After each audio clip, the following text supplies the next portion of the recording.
10 seconds. Hi, my name is Kevin Fillers. I'm the Chief Financial Officer of Major League Paintball, and you're listening to the XBall podcast. Game on. Question 1. Where were you born and what sports did you play growing up other than paintball? Well, I grew up just outside of Knoxville, Tennessee, and I pretty much played all of the traditional youth sports growing up. But along with soccer, baseball, basketball, and all that, my parents got me involved in a lot of extreme sports too. I started riding dirt bikes as a kid, skiing, rock climbing, a lot of those sort of activities as well. And I really think it was the combination of the team sport dynamics along with kind of the thrill seeker extreme side of paintball that really pulled me into it as a sport. So I started playing paintball when I was 11 years old, and I think I was probably about 14 when I realized that this was really the sport that I wanted to focus all my energy on, and everything else pretty much went to the wayside and would go on to spend the next 10 plus years just devoted to playing paintball. Question 2. How much of your daily life routine is related to paintball stuff? And I have to say it's the vast majority of my daily life. I mean, between planning upcoming events and working with sponsors and also, a lot of these other projects we work on as far as growth of the sport, refining rules, trying to get these TV deals in place. I mean, it's honestly around the clock job. It's one of the things that I've had to learn after being in this role for almost 3 years now is, there's enough work to keep you busy every minute of every day. And it's really just a matter of being able to find a pace that you can continue to show up energized and just keep pushing the boulder up the hill, because we've been fortunate to have a lot of big milestones, growth of the sport here over the last couple years. But every one of those has taken effort, and it's also taken investment from the league into making these things possible. So it's just very much a marathon. It's not a sprint, but I remind myself even on the tough days when it's easy to get frustrated about, how lucky I am to be able to work professionally in a sport that was really just such a big part of my youth and teenage years and just absolute dream of mine. Back then to be in the role I'm at today. So when those tough days come, I remind myself to say that, if you could talk to 14-year-old Kevin, he would say, this is the best role imaginable, and say, all right, pick yourself up, dust off, and keep it moving forward.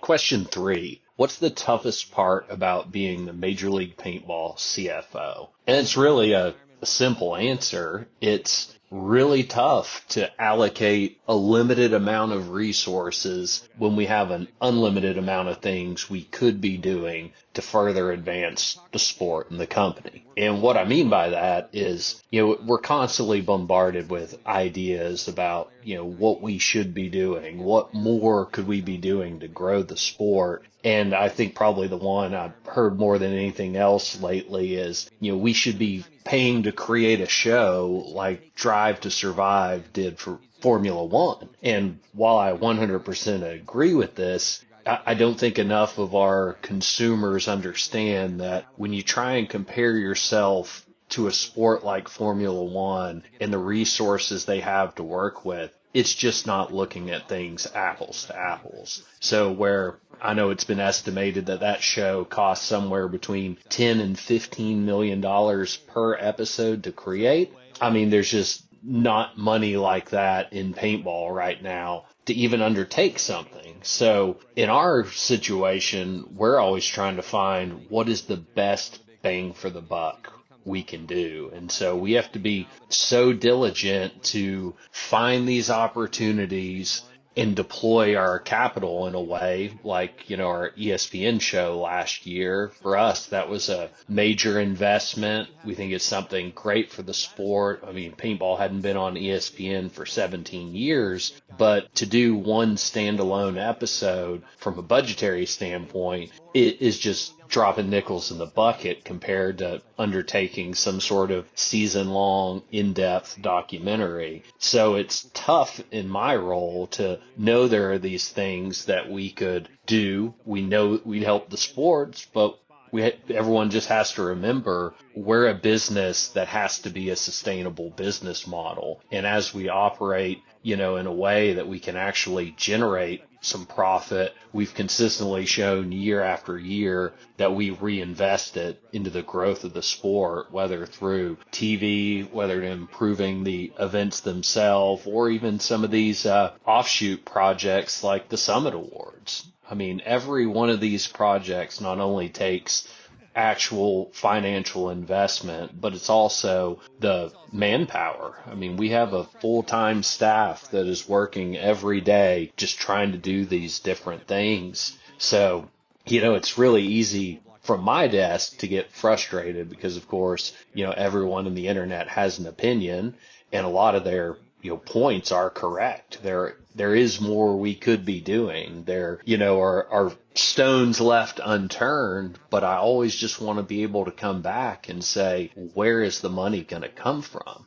And they either say, well, the league should pay for it, and to which I will always respond, the league is investing the absolute most we possibly can, into growth and development of the sport to still operate as a sustainable business. And I think something that's lost on the history of paintball is, there have been different eras of the sport when you talk about the golden age and some of these type events like the Huntington Beaches and Skyball and things like that people say, well, why were these great events able to happen then and we're not able to do it today? But when everything that's being pointed back to were companies that went bankrupt, it's kind of hard to say that that was a sustainable business model. So do I wish there were more companies within the industry and potentially outside the industry willing to burn hundreds of thousands and millions of dollars for growth of the sport? I would love that. Trust me, I have so many things that we could put those resources to, but until those resources come into paintball to deploy, we have to do the best we can do with the tools we have. And, of course, looking back on the last couple years, there have been a lot of these things that from a league management standpoint, we consider great steps in the right direction. We've had the largest season in the history of the sport, the largest event in the history of the sport. And we've brought on a formal award show that I think is doing a great job just elevating the people and the characters. So, a lot of this stuff is going the right way, but it's just, I've said before, it's a marathon.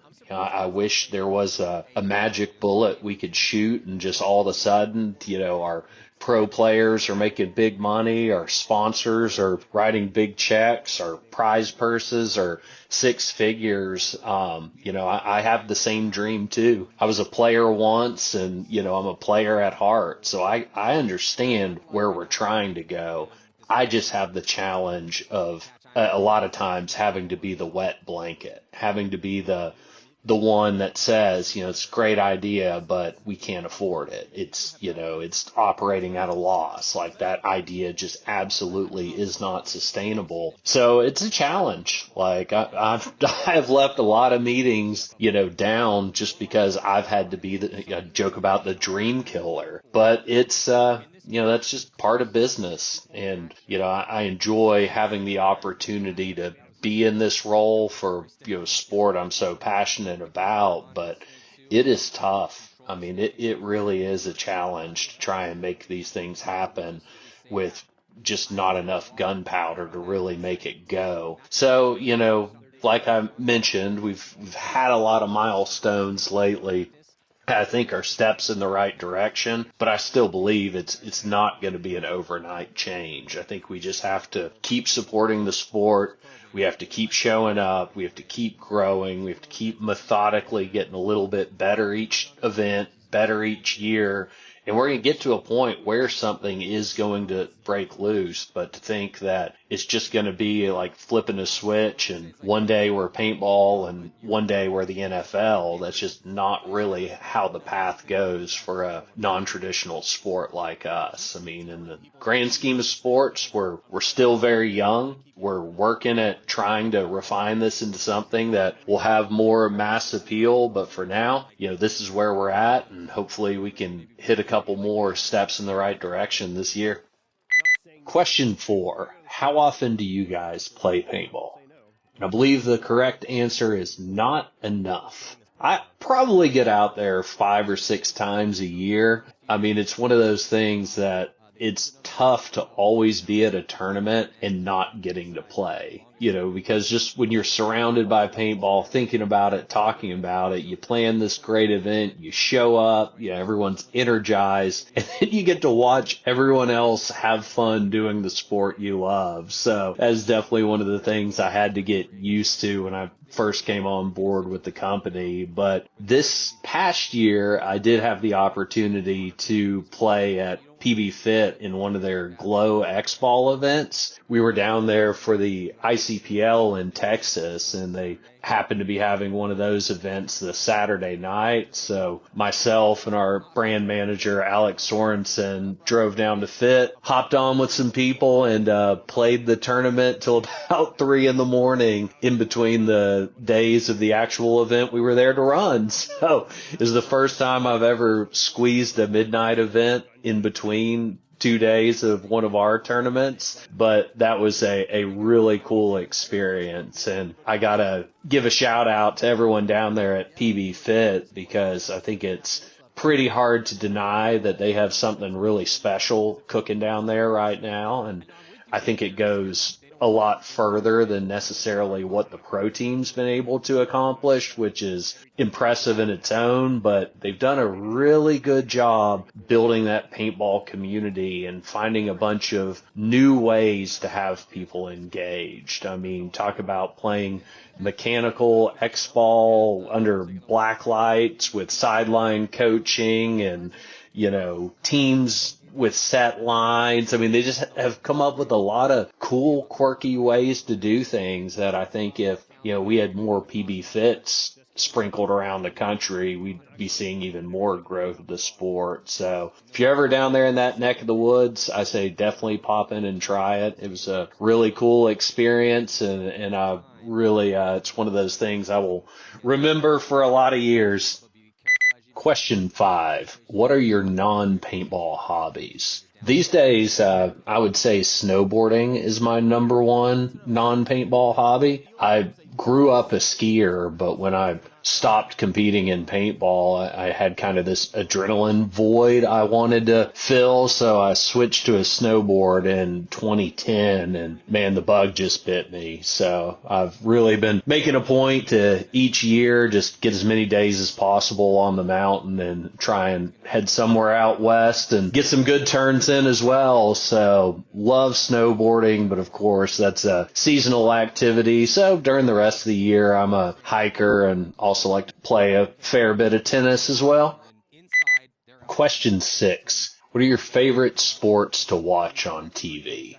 I am a huge University of Tennessee sports fan. I live here in Knoxville, about 2 miles from the university, went to school there. My wife went to school there. So you would consider us rabid Vol fans. So if it's orange, we are definitely cheering for it. But other than that, we also watch a lot of NFL. My wife grew up just outside of Philadelphia, so she is a huge Eagles fan. Congratulations to them on the recent Super Bowl. So between the Eagles and the Vols, we're always tuned in during football season and go to a fair amount of games as well. And we actually went down to Brazil this year to watch the Eagles play the Packers, the first event of the season. So that was definitely a really neat experience.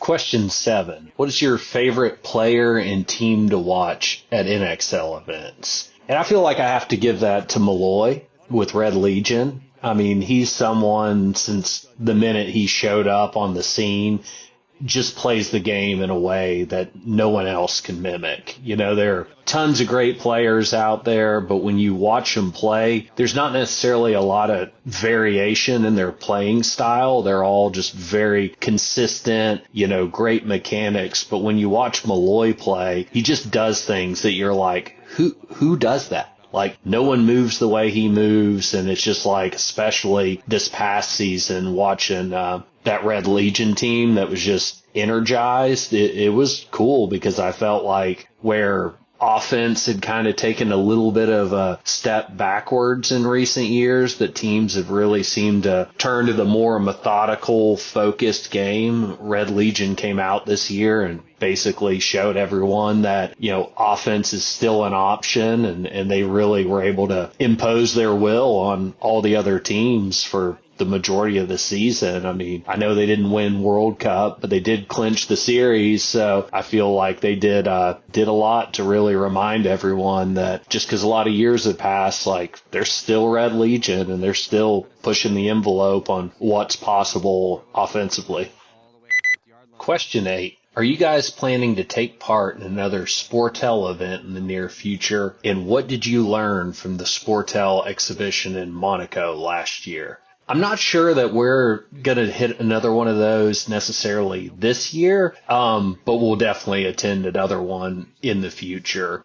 For us, for the people that don't know, SPORTEL is an international conference where leagues and various broadcast partners come together to basically negotiate deals on broadcast rights. So about 18 months ago, we were given a very clear directive from our ownership group that we needed to find a way to get paintball back on TV, and don't take no for an answer. So Tom had been to one of these SPORTEL events a few years ago, and he knew that was a place we had to attend. So we put together a group of us, went over and said, we don't really know what we're walking into, but it's our goal to meet as many people as possible and make sure they understand that not only is paintball still around, it's at the highest level it's been at. So it was great from an education standpoint, and we also made a lot of good connections there. But it's just, when you're at an event like that and you're sitting around and the people next to you are Major League Baseball, NFL, NASCAR, I mean, these are totally different planets that they're operating on compared to where we're at. But, everyone was very receptive to talking to us.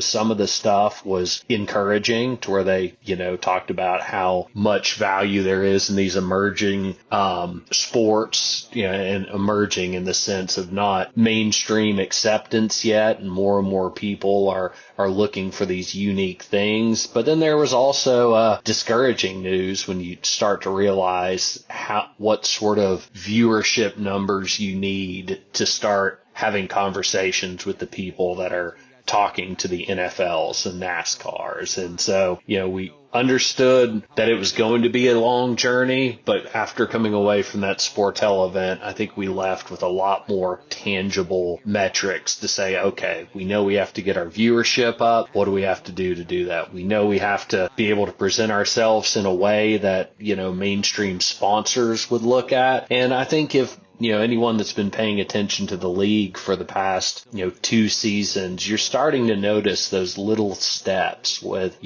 on-field advertising, more and more of the push to expand our YouTube presence and reach. I mean, this is all part of the stuff that, we were told from high-level broadcast executives we have to do, and we have to be able to show the rest of the world that we can execute upon it. So it was really getting sent home with a lot of homework, and we've just been scratching things off the list. And hopefully next time we're able to attend one of those SPORTEL events, we're more in a position of saying, we understood what you said we need to work on. We've improved all those things. Now let's have some serious talks about, not just broadcast opportunities, but compensation in a way that our broadcast rights have value to where we could get to one of these lucrative deals to really, just absolutely elevate the sport from a financial and capability level. Question 9. which country that you guys have visited for an NXL event was the coolest one for you in terms of culture, people, architecture, etc.? I'm actually going to pick South Africa. I didn't play an NXL event down there, but I was down there for a tournament in 2008. So that was the first place I traveled internationally that I realized like I was in a completely different part of the world. You know, it's one thing when you have a couple opportunities to take vacations to the Caribbean, you know, even parts of Europe to where it is different environment, different culture, but going to see South Africa was such a dramatic change from, I guess, anything I had been to before. I think that's one of the trips that really lit the fire for me as far as the desire to travel and really to sort of the far corners of the world. And, you know, I know you've heard people say on a lot of these paintball podcasts just how much of a perk that is about this sport, where it might not be at a point where people are, you know, signing $1 million contracts, but it does have a way of letting you go and see and do things that just never would have been possible for me as, you know, a broke guy in my early 20s. But, you know, once that travel bug bites you, I think you find a way to continue to do it. And for really my entire adult life, I mean, travel's just been a big part in it. And I'm always, you know, looking for somewhere new to go and somewhere else to scratch off the list. So got to give South Africa a shout out there. But really, I mean, just all of the international paintball trips, there's something cool and special about each of them. And, you know, since taking this role and becoming involved with NXL Europe and getting to come over to those and just really getting a feel for the European paintball scene, like that's been super cool too, because I mean, there's some great sportsmanship over there. I mean, the people in the stands are excited. I mean, the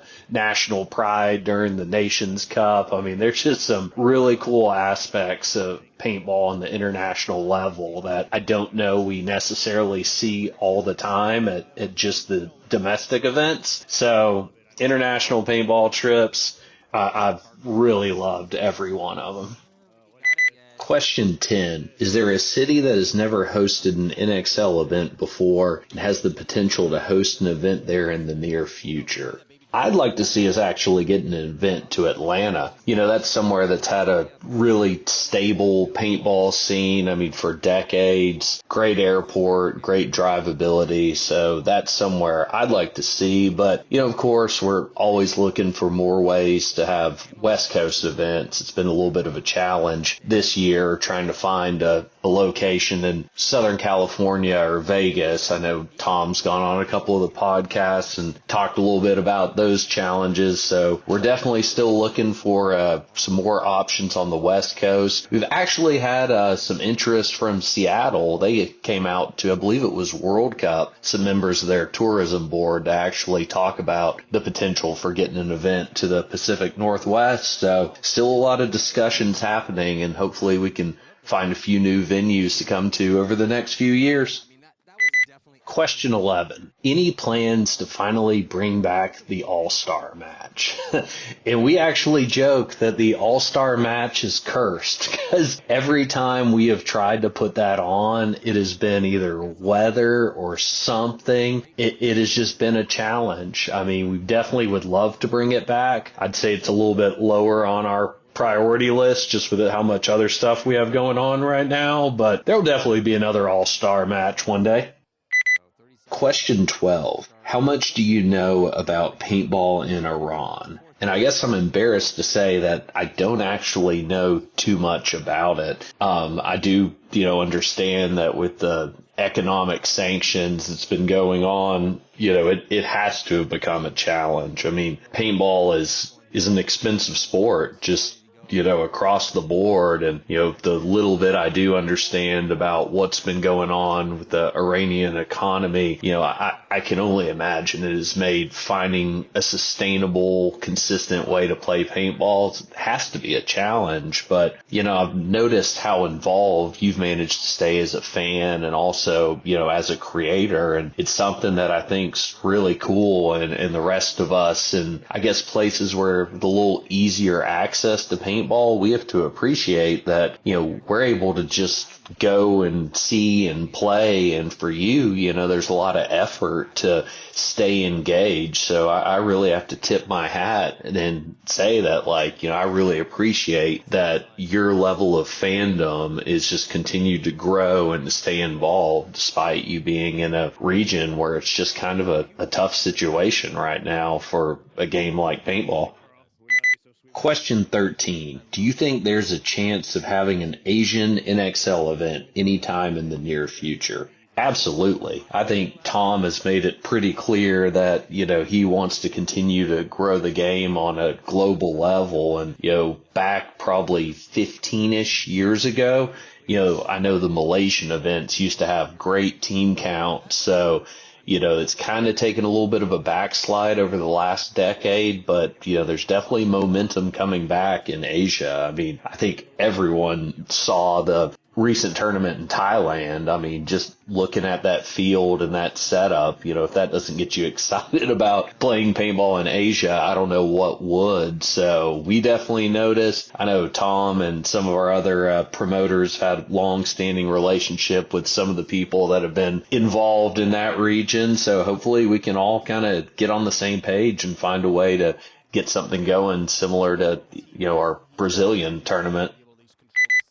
Question 14. What do you love about the country of the USA? And there's so many different ways I could look at this one, but I think it all just kind of fundamentally boils down to, we're a country that has a lot of freedom and a lot of opportunities that not everyone else in the world has. And, down to just the freedom of speech and to disagree and to have elections. I mean, these are, not guarantees everywhere in the world. And even though we are at a time in history where it's very polarizing over here about the direction of the country, this way to vote, that way to vote, I appreciate that we do still have the opportunity to have these debates. And, also from a financial standpoint, we have a lot of opportunities to just advance ourselves through hard work and education and don't necessarily have as many economic hurdles as a lot of the regions across the world do. So, even though it's really easy to get frustrated about just our personal situations over there, having had the opportunity to travel a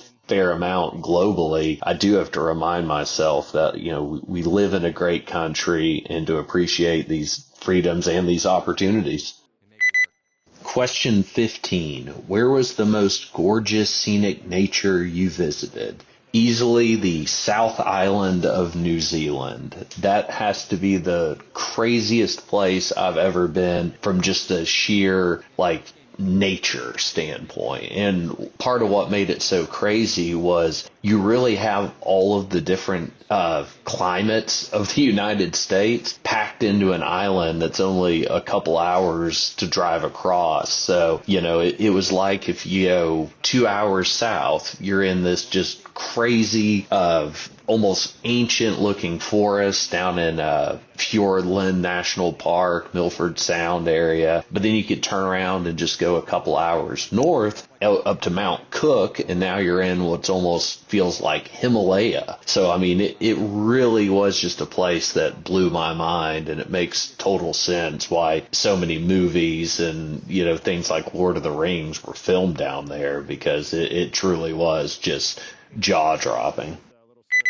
Question 16. Who's the most influential person you met in your life? I'd have to give that to my wife, Katie. I think when you're younger, you kind of always picture your life sort of happening in a linear fashion, but when you really get into it and, especially looking back, you realize it's going to be such a winding road. And I just think about so many of the different times as we've been on this journey through career changes, going back to school for my CPA license, deciding to, start my own business. And, every one of these big life changes involved, her having to take some form of sacrifice to, help make this possible, whether it was, financially as I was working on getting everything off the ground with the business, or even just from a time standpoint of school and studying and just going through all that. So really, having her by my side through, this whole journey has really led to kind of this version of our life we've created. So we're going on 10 years of marriage in October. And I've just been so fortunate to have her love and support through this process. Question 17. Name a country you'd like to visit. Well, that's easy. It's Switzerland. Actually going to see it for the first time in June. We had planned a trip to go there in May 2020. And, looking back on it, I remember when things first started popping up with the COVID lockdowns, we were thinking, we're like, oh, this is something that's going to blow over in a weeks or months. Just no idea what the next couple years were going to look like. So of course that Switzerland trip never happened in May 2020. And, we've just been talking about it for years now that we have to get back over there, see it. And I am just super excited to check it out. I mean, everyone that I know that's been has said it's just one of the most beautiful places in the world. And also it gives me an opportunity to bring my snowboard, which is always a plus. Point approved. Game time finished. Game stopped.